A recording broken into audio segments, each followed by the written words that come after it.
are the New York Knicks. We are the New York Knicks.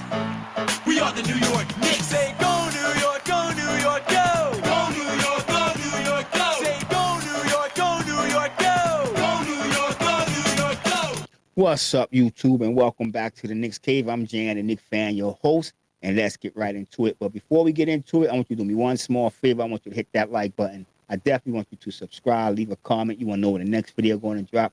Hit the notification bell. New York Knicks versus the Charlotte Hornets. This should be a game that the Knicks take. We all know the Knicks is coming off a 2-game winning streak. The momentum is there. I don't think the loss of Obi Toppin should hurt us against Charlotte Hornets. They have quite a few players out themselves. So the Knicks should prevail in this game. I'm saying, you know, they have been letting down. I mean, this has been an up and down season for many teams, and so far the Knicks is not what's the word I'm looking for, immune to it. So we can see stumbling and bumbling, as my man Clyde would say, from the New York Knicks. But this is a game I don't think so. I'm hoping Julius Randle continue his great play, which is funny because I know a lot of y'all keep talking about trading Julius Randle. And I'm seeing scenarios with the Lakers with this, that, blah, blah, blah. And honestly, in the beginning of the season, I was on that boat, bandwagon, whatever you want to say. But when I started thinking about it, you know what I'm saying, it doesn't really make sense for the New York Knicks to try to trade Julius Randle. We can go far with Julius Randle. If he continue to play the way that he's playing right now, the Knicks can go and we can get back on track right now. We ninth in our division, the Eastern Conference, fifth in our division, I'm going to say Atlanta division. And if Julius Randle continue to play the way he's playing right now, with the addition of Jalen Brunson, the Knicks, we can go far in the playoffs. And actually, I'm going to say, yeah, we can be really dangerous. I don't care what nobody say. I think the Knicks can be dangerous. I know y'all hear me complain a lot about the New York Knicks defense, and rightfully so, because I'm still worried about the way the New York Knicks run their schemes. Well, should I say Tom Thibodeau? It just baffles me sometimes why he keep running the same scheme and we keep getting beat. Like, that Boston game should have been a record, and then the Nets came right in and did the same damn thing. And every team come in and just kill a New York Knicks from downtown. So he should really be thinking about switching up that defensive scheme. But at the same time, it get us wins. Like, we just got the 2 wins. If we're playing against in my book, and I'm gonna say it, I don't care, inferior team to the New York Knicks, we should and we do most time walk away with the win with this defense. And when I say inferior, I'm talking about teams that don't shoot the 3-ball well, that not good jump shot shooters coming into the paint. They got to deal with Mitchell Robinson. Mitchell Robinson was out. Isaiah Hartenstein did a very good job. Sims did a good job. The Knicks did a pretty good job protecting the rim, and that's only because this defense that I hate packs the paint. I know. Right here, I know y'all see on the board, this is the team's leaders in scoring, rebounding, and assists and blocks. You got Julius Randle leading the New York Knicks with 21 points a game. Then you got my man Terry Rozier for the Charlotte Hornets. Coming to the assist, we got Jalen Brunson. The what can I call Jalen Brunson? I'm not gonna say he's a savior, but goddamn, he's making you feel good about this season. Let's be honest, we complain about the Knicks losing when they lose and get blown out, or the defense. But when Jalen Brunson is on, it just makes you feel. It just makes you feel good. It just makes you feel the team is doing something right. You know what I'm saying? Out of all these years, the team is actually doing, or they got something right for a change, and that's the point guard. I know a lot of people complain about the money, the salary, the contract, the 4 years, the $100 and something million. But in today's NBA, it ain't coming cheap, bro. It ain't coming cheap. Not at all. Not at all. You got, like I said, Brunson is leading the team in assists. LaMelo Ball is leading them in assists, but LaMelo Ball is out. I'll get to the injury report in a minute after I run this down. Julius Randle is still leading the team in rebounds, which I think Mitchell Robinson should be leading, because Mitchell Robinson get a lot of rebounds from game to game, because some games he just disappear. But other night he had a historical game, you know what I'm saying, 17 rebounds, like on an offensive end. He had 20 rebounds, 15 points, but he had 17 offensive rebounds. I mean, yeah, you know what I'm saying? He can get in there and get the bounce, get the ball, the boards, hit the balls, whatever. But he should be leading our team in rebound. It shouldn't be Julius Randle. I know some people say he was out and he was injured, but even if he wasn't injured, even like because last season Julius Randle was leading the team, and no, yeah, he was leading the team in rebounding and assists and scoring. So far, Jalen Bronson came over and took over that assist responsibilities, which I'm happy, very, very happy, because we know how Julius Randle was turning the ball over. Speaking of which, you know what I'm saying? Speaking of which, first, before I get to that, let's just get to the injury report. Obi Toppin is out with that fracture fibula. Should be out evaluation in 2 to 3 weeks. We don't know how long he's going to be out. He might be back sooner. Who knows? Well, hopefully he can be. I know he's not a big contributor when it comes to points, but he has his nights. But he brings a lot of energy off the bench. And let's be honest, the fans love Obi Toppin. We do love Obi Toppin. The dunks, you know what I'm saying? When he's on with that three-pointer, especially when he's hitting that three, it's just good to see, because a lot of people doubt Obi Toppin. A lot of people saying he's not living up to expectation. And I kind of blame that on Tom Thibodeau. I just throw that right out there. He's giving Obi Toppin the minutes that he deserved this year, but last year he was not getting those minutes. On the Charlotte side, you have Mark Williams out with I forgot to say Ryan Osciano is out, but it's not like he's going to be playing. You know what I'm saying? He do come in garbage times, and he make his shots. You know what I'm saying? I don't know. There's a couple of players that I think the New York Knicks should sometimes put in the rotation when a certain player, R.J. Barrett, is not having a good name. We can put this guy here. You know, we can let R.J. Barrett start the game, but we can put Sheev in, because I think Shev Mikalau, whatever his name, I'm not pronouncing right. He took about 4 or 5 threes. He only missed one. And I know he haven't been on the court, but come on. I'm saying he took 5 threes and he only missed one, and he's getting limited playing time. So you can imagine what he can do if he got more playing time. I know he's suspect on the defensive end, but so are a lot of other Knicks players. And if the coach can come up with a better defensive scheme, he can mask a lot of these players' weaknesses. All right, let's get back to the injury report. On Charlotte side of the ball, you have Mark Williams out with an ankle. He's been out since the 3rd of December, relatively last week. You got Gordon Hayward is out. He's been out since November 25th. Dennis Smith Jr., was having a great season. And sometimes it takes players a little bit longer than other players to find that niche or just find their game. And let's be real, to be this mature, you know what I'm saying, and learn the game the right way. I mean, they know the game. They play the game half of their lives. These are young guys, so half their lives. But a lot of them don't understand till they hit a certain age, or just sit back and taking the game more serious, and not just think about, I want to get paid. I'm going to be a superstar. My face is going to be all over the TV. When they sit back and just really take the game in, they have a better career. The game get better. Like, for instance, Geno Smith. I know I just jumped over to a different sport, but when he first started for the Jets, he was trash. But if you look at him right now, and I'm not going to say he was trash. He didn't have a really, really good supporting cast. And honestly, I think everybody in management wanted him to fail. But with Dennis Smith Jr., it was the opposite. A lot of people wanted this kid to do good. And I'm happy that he's finally hitting his stride. You know what I'm saying? He's finally coming along in the NBA. The talent is there. LaMelo Ball is out. He's been out since the 16th of November. He came right back in, and I seen that game, and the way he got hurt, it was terrible, to be honest with you. He hurt the same foot on a fan. It wasn't even in the game. He just stepped on a fan's foot, on the sideline, put him out the game. It would have been interesting to see him play this game.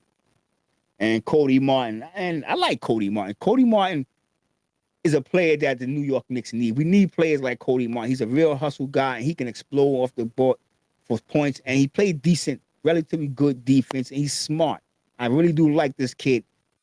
He's bounced around right now, but I like Cody Martin. I'm not going to lie. I really do like Cody Martin.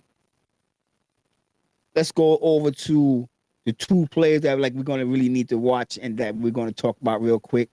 And that is my man Julius Randle going up against, and I know they're not going to be playing directly against one another, but Terry Rozier. And the reason I put these 2 guys up here, because they are actually leading their teams in scoring, and they're having terrific games in the last 2 games. And like I said, although Charlotte lost their last 2 games, This guy put up, I think, Rozier has scored 29 points in that game. He had 2 rebounds and 5 assists.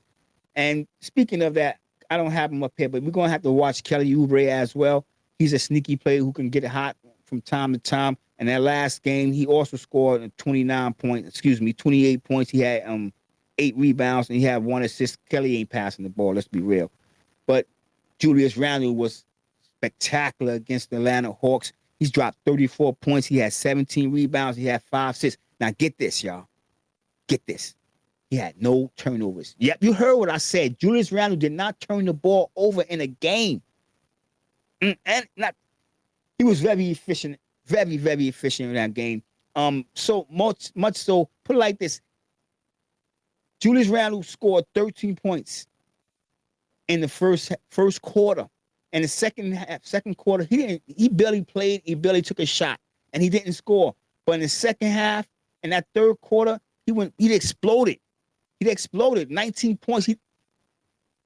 Like I'm saying, as I said earlier, if Julius Randle could continue his play, and with the addition of Jalen Brunson, the Knicks can go far. And I know a lot of y'all doubting the New York Knicks right now, but all they have to do is sit down and really become a team and talk about what they're doing wrong and what they need to do right. For one, RJ Barrett's got to start. RJ Barrett didn't have an assist in that last game, and his shooting was terrible. He scored 8 points, and it was 36 minutes of watching RJ Barrett do what RJ Barrett do. And I know he sometimes come and have a bounce back second half, and he sometimes finishes the game with 18, 20 points, but that's when he's getting to the free throw line. If he continue to shoot this way, there's no excuse not to sit him and bring somebody else in on the start. And I know everybody gonna say how much money he's getting, but hey, like I said, I jump from sport to sport, and I'm gonna jump to my team like Robert Sala do. He don't care who getting paid, who's supposed to be the superstar. It's who producing. And if RJ Barrett, and I know he's producing with 18, 20 points a game, but it's how he's getting them points. And sometimes the way he's getting them points, he can get 18 and 20, but he's not really a factor in the game, and that's why we're losing the game. You know what I'm saying? He's getting them on the free throw line, but he's missing 15, 16 shots, which leading to points to the other team. I'm just saying. If I'm sound like I'm ranting, hit me in the comment section and let me know. Like I said, Terry Rozier going to have help with Kelly Oubre. Jalen Brunson last game was kind of off. He only scored 8 points. I think he's injured. I think he's having an injury. He had 8 points, 4 rebounds, 6 assists, and he went 2 for 14 from the field, and he played 26 minutes. Quentin Grimes, I know y'all heard me and y'all seen my other videos. I'm not expecting Quentin Grimes to come out and do what he did last game, 23 points, 4 rebounds, 2 assists in 31 minutes. But I know that I can count on that defense. For one thing, if I can't count on him to put up the same points, and it's not like he can't. It's what the coach doing. If the coach can design plays for him, he can put up these points. I'm sorry if I'm looking down. It's hard to explain. But he can put up these points. And that's just the coach have to design plays, the other team players, RJ Barrett. Come on, RJ. If you see this video, I'm a big fan. I call you RJ Star Barrett. I'm not going to say I invented the name, but I run with the name. And what I need you to do is start passing out of them double teams. You're not even getting double teamed. You are. Triple team when you hit going to the rim. But you see how when you get there and you give Mitchell Robinson that lob, do it more often. Or kick it back out, just like you want them to kick it back out you when you hit your threes. To me, sometimes you're hitting your three better than you hitting your field goal. I know you have more contested shots at the rim, but RJ, you got to do better. And I know you will. You got to do better to help Randle out. Now, Grimes, I could see him with the defense. And if he come out and just give us 16 to 17 points, it would be well worth keeping this kid. Because I said it before, I think he could be the next Klay Thompson. His three-point shooting is down. But in the last game, he made quite a few threes. And that just lead me to believe that he's only going to get better in years to come. He come from the college right now that's killing it right now. Houston, undefeated. So I know he's feeling it from his alma mater.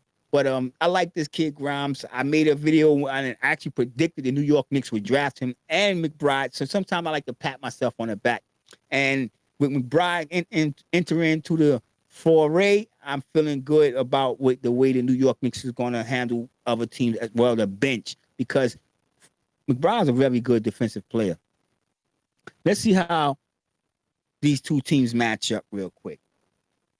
The Knicks coming into the game 12th in scoring. We're at 114.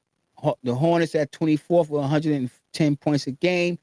Rebounds, we got 47 rebounds a game to their 45. Field goal percentage, we shooting 45%. They shooting 44. Free throws, we're 10th in the league, 79%, as they are 28th at 72.